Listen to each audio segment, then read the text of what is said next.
Alors bonjour à tous. Aujourd'hui nous continuons la lecture de la chaîne d'or et nous en sommes rendus au verset 30 et 31 de l'évangile selon saint Matthieu, chapitre 5, que je vais lire.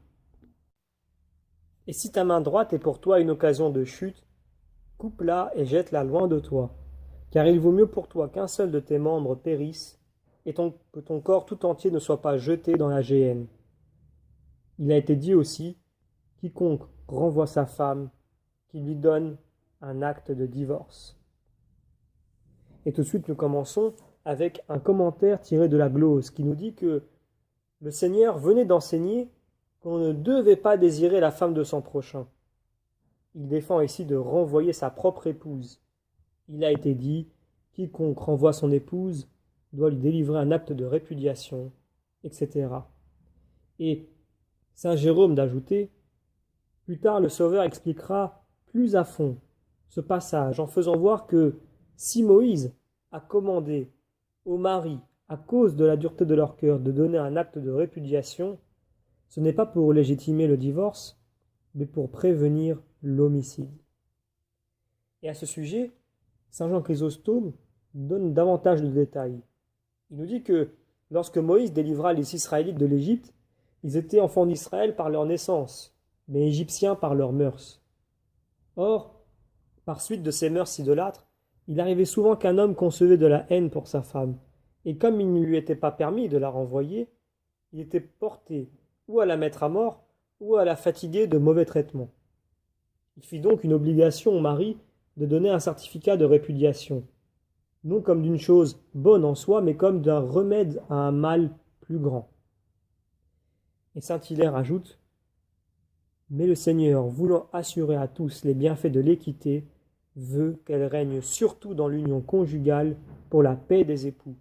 Et donc il ajoute, et moi je vous dis que quiconque aura renvoyé son épouse, etc.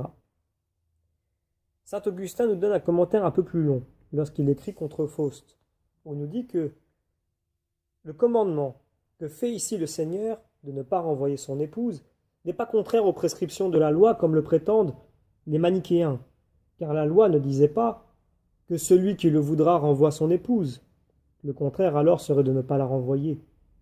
Loin de vouloir le renvoi de la femme par le mari, la loi apportait tous les retards possibles à cette mesure afin que les esprits trop prompts à vouloir le divorce fussent arrêtés par la nécessité de l'acte de répudiation.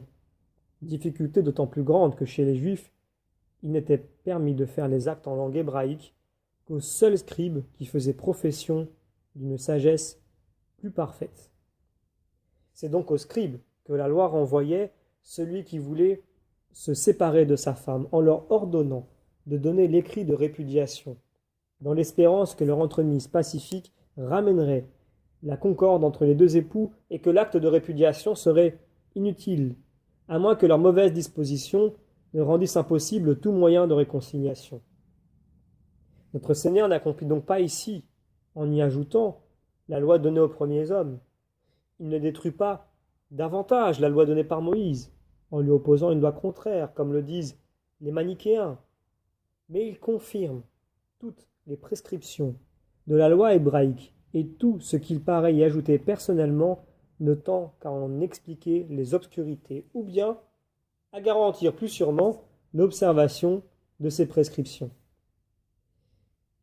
Alors toujours sur cette question du renvoi de la femme, saint Augustin nous dit que, en cherchant à l'entraver, donc ce renvoi, notre Seigneur a fait comprendre, autant qu'il a pu aux hommes les plus durs, qu'il réprouvait le divorce. Et pour confirmer ce principe que le renvoi lui-même ne doit pas avoir lieu facilement, il ne lui reconnaît qu'un seul motif, la seule cause de fornication, si ce n'est pour cause de fornication. Quant aux autres peines du mariage, quelque multipliées qu'elles soient, il veut qu'on les supporte avec courage dans l'intérêt de la foi conjugale. Et saint Jean Chrysostome ajoute à ce sujet, si nous sommes obligés de supporter les défauts de ceux qui nous sont étrangers, d'après ces paroles de saint Paul, porter les fardeaux les uns des autres, à combien plus forte raison les défauts de nos épouses. Or, un chrétien doit non seulement éviter ce qui peut souiller son âme, mais encore ce qui serait pour les autres une occasion de se souiller eux-mêmes, car alors le crime d'autrui viendrait s'ajouter à son propre péché, parce qu'il en a été la cause directe. Celui donc qui, en renvoyant son épouse, devient une cause d'adultère, en exposant sa femme et celui qui l'apprend à commettre un double adultère, sera condamné lui-même pour ces mêmes fautes. Et c'est pour cela qu'il est dit, celui qui renvoie son épouse l'a fait devenir adultère. Et saint Augustin nous dit que plus loin, notre Seigneur déclare également adultère l'homme qui prend la femme renvoyée par son mari. Eut-elle un écrit de répudiation, puisqu'il est dit « Celui, ajoute-t-il, qui prend la femme qui aura été renvoyée devient adultère. » Et donc saint Jean Chrysostome, dans sa 47e homélie sur l'évangile selon saint Matthieu, termine en disant « Ne dites donc pas que son mari l'a renvoyée, car même après ce renvoi, elle ne cesse pas d'être son épouse. » Saint Augustin nous dit, lui, à son tour, l'apôtre a déterminé les limites de ce précepte en déclarant qu'il a force de loi pendant toute la vie du mari, voir notamment 1 Corinthiens chapitre 7 verset 39, mais qu'après sa mort, la femme recouvre le droit de se marier. S'il n'est pas permis à une femme de s'unir à un autre du vivant du mari qu'elle a quitté, combien plus lui est-il défendu d'entretenir avec n'importe qui un commerce criminel? Ce n'est pas d'ailleurs enfreindre le précepte qui défend de renvoyer son épouse que de la garder chez soi en n'ayant avec elle que des relations toutes spirituelles, car les mariages où la continence est gardée d'un mutuel accord sont les plus heureux. Ici se présente une question. Le Seigneur permit au mari de renvoyer son épouse pour cause de fornication. Que faut-il entendre par là? Est-ce simplement la fornication dont on se rend coupable en se livrant à un commerce infâme? Ou bien est-ce cette fornication plus générale que les Écritures appliquent à toute corruption criminelle de l'âme, comme l'avarice, l'idolâtrie et toute transgression de la loi produite par la concupiscence qu'elle condamne? Or, si l'apôtre permet de renvoyer l'épouse infidèle, quoiqu'il soit mieux de ne pas le faire, et que d'un autre côté le Seigneur n'admette d'autre cause de renvoi que la fornication, l'infidélité est donc une véritable fornication.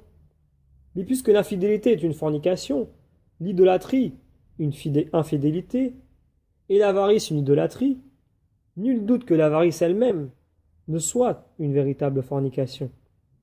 Et si l'avarice est une fornication, qui pourra ôter à une concupiscence coupable, quelle qu'elle soit, le caractère de fornication?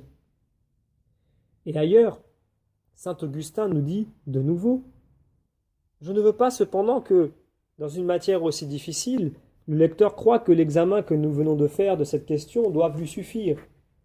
En effet, tout péché n'est pas une fornication spirituelle, et Dieu ne perd pas tout homme qui l'offense, lui qui exauce tous les jours cette prière de ses saints, « Pardonnez-nous nos offenses », tandis qu'il perd celui qui se rend coupable de fornication à son égard.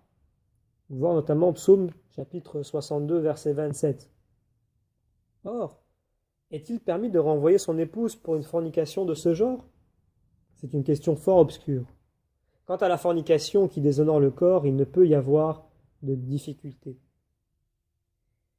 Et nous continuons encore avec plusieurs commentaires de saint Augustin, qui nous dit, dans un autre ouvrage, le livre des 83 questions, où il nous dit « Si l'on soutient que le Seigneur n'admet d'autre cause de répudiation que la fornication, qui consiste dans l'union coupable des corps, on peut dire que cette défense s'applique aux deux époux, de sorte qu'il n'est permis à aucun des deux de se séparer de l'autre si ce n'est pour cause d'adultère. » Et concernant cette permission, toujours saint Augustin nous dit ailleurs que celle qui est donnée ici, celle que donne ici donc le Seigneur, de renvoyer une épouse coupable d'adultère s'étend encore au renvoi qu'un mari fait de son épouse, au moment où il va être forcé de commettre un adultère, car alors il la renvoie pour cause de double fornication. D'une part pour cause de fornication du côté de son épouse parce qu'elle s'y est livrée, et d'autre part pour cause de fornication de son côté, afin de s'en préserver lui-même. Et toujours sur ce sujet, mais dans un autre ouvrage, nommé de la foi et des œuvres au chapitre 16, saint Augustin nous dit: un mari peut renvoyer aussi légitimement une femme qui lui dirait: je ne serai votre épouse qu'à la condition que vous m'enrichirez par le vol, ou qui exigerait des jouissances qui feraient le crime et le déshonneur de son mari. L'homme à qui sa femme tiendra un pareil langage n'hésitera pas, s'il est vraiment chrétien, à retrancher ce membre qui le scandalise. Et toujours saint Augustin, mais encore dans un autre ouvrage, nous dit: mais c'est une souveraine injustice pour un mari que de renvoyer sa femme pour cause de fornication, s'il peut être convaincu d'être lui-même un fornicateur, car alors il est sous le coup de ses paroles. En condamnant les autres, vous vous condamnez vous-même. Quant à ces autres paroles du Sauveur, et celui qui épouse celle que son mari aura quittée commet un adultère, on peut demander si cette femme est coupable d'adultère au même degré que celui de l'épouse, que celui qui l'épouse. Car l'apôtre lui ordonne de rester sans se marier ou de se réconcilier avec son mari. Si elle en reste séparée, elle doit demeurer libre de nouveaux liens. Or, il importe beaucoup de savoir si elle a quitté d'elle-même son mari ou si elle en a été renvoyée. Si c'est elle-même qui s'est séparée de son mari et qu'elle en a épousé un autre, elle paraît n'avoir agi que par le désir de contracter un second mariage, désir qui est un véritable adultère. Au contraire, a-t-elle été renvoyée par son mari? L'homme et la femme s'unissant d'un commun consentement, on ne voit pas même dans ce cas pourquoi l'un serait adultère à l'exclusion de l'autre. Ajoutez que s'il y a péché d'adultère pour celui qui s'unit à la femme renvoyée par son mari, c'est elle-même qui le rend adultère, ce qui est formellement défendu par le Seigneur. Et donc nous terminons ici lecture des commentaires compilés par saint Thomas d'Aquin sur les versets 30 à 31 de l'Évangile selon saint Matthieu chapitre 5.